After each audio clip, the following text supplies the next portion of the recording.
So, when I was in grade 11, I was in this great program that took lots of fun trips and was actually very educational. This one trip we had to this famous amusement park was promised to us when my classmate and I first joined.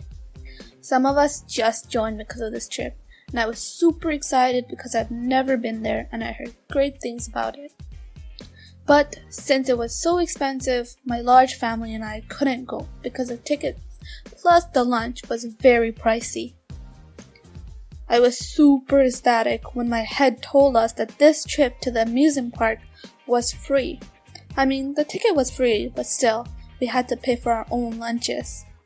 But let me tell you, this school trip had a catch, and that was we had to attend an hour-long lecture before we could head out to the amusement park to have fun.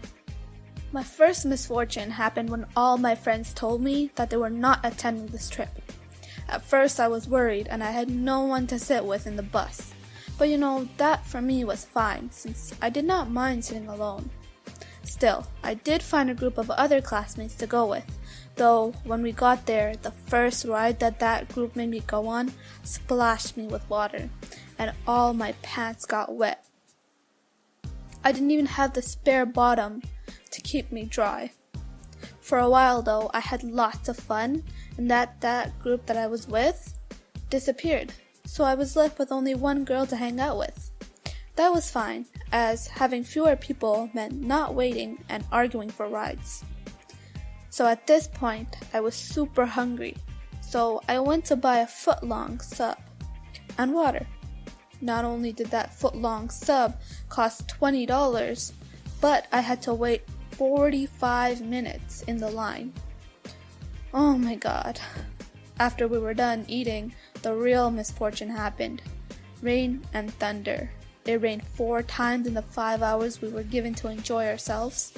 And this park had a policy that every time it rained, the rides would be stopped and even the employees would have to leave for shelter. Until they were sure that the rain had stopped, then they could open the rides again. This process would take at least half an hour and still, the rides would still be wet. Basically, I would be in the ride, but then it would start raining. I'd get wet, get out of the ride, and then I'd go under a shelter. Then I'd wait 20 to 30 minutes for the ride to reopen. All in all, I'd still go to that amusement park. But I just guess it was my unlucky day. Just like always.